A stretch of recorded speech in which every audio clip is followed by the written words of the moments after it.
Bon, monsieur Oudéa, on avoue très franchement qu'on a été un petit peu taquin à votre sujet, mais on reconnaît votre beau parcours depuis votre naissance dans une petite bourgade nommée Paris jusqu'à l'Audito Gem. Vous vous rendez compte du chemin parcouru?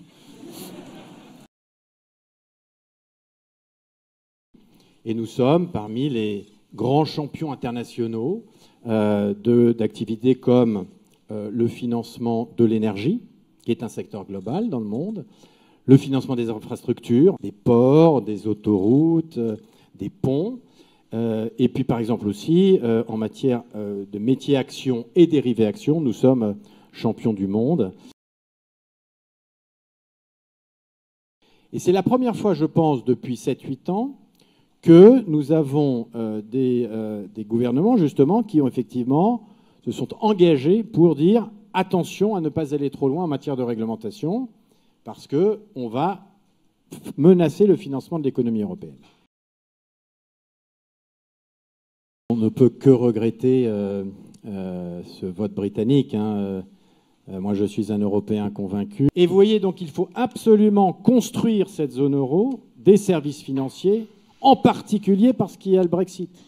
C'est encore plus indispensable. Mais l'enjeu, justement, de la transformation sociale et de la formation aussi, et de la reconversion d'un certain nombre de salariés est critique. La Société Générale est un des grands acteurs mondiaux du financement de l'éolien, du solaire. On a financé la plus grande ferme solaire d'Europe dans le sud-ouest de la France. Nous finançons aussi, nous sommes un des très grands acteurs du financement du gaz. En matière de gaz liquide, nous finançons à peu près, nous conseillons et finançons 50% des projets mondiaux. Donc nous sommes extraordinairement engagés dans la transition énergétique. L'achat responsable, puisque nous achetons 60% des achats de la Société Générale en France se fait avec des PME. Il faut savoir que nous contribuons beaucoup à faire vivre un tissu de PME, et c'est bien sûr aussi en développant des relations avec des entreprises d'insertion, des achats solidaires. Nous sommes une des deux grandes banques aujourd'hui internationales à miser sur l'Afrique. Toutes les autres banques françaises se sont retirées ou sont plutôt en train de se retirer. Il faut savoir que la Société Générale est assez unique dans son engagement en Afrique aussi, dans le panorama français. Le crédit est une chose sur laquelle on ne peut pas se permettre de se tromper très souvent. Il faut juste savoir quand même que chaque année, nous, on perd à peu près plus d'1 milliard d'euros sur les crédits qu'on a fait à l'économie. Donc vous voyez, l'engagement concret d'une banque comme la Société Générale, il est réel. Deuxièmement, le financement de l'économie française se fait...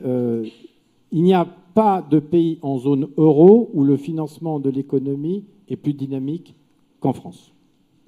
La croissance des crédits, elle est à peu près de l'ordre de 3 à 4% par an, tant pour les entreprises que pour les particuliers. Nulle part en Europe, en zone euro, vous ne trouvez des taux de croissance aussi forts. Nous avons des effectifs tant à Paris qu'à Londres. Je répète qu'à Paris, nous avons la plus grande salle de marché d'Europe continentale. Nous avons plutôt, par rapport même à d'autres banques, conservé Paris comme le cœur de nos activités de marché. Si nous avons, in fine, à bouger du monde parce que les règles seront telles que, on le fera. C'est opérationnellement beaucoup plus simple pour nous que pour une banque qui aura tout misé sur Londres, qu'elle soit japonaise ou anglaise, ou là, américaine, où là, elle a à faire un choix stratégique d'implantation.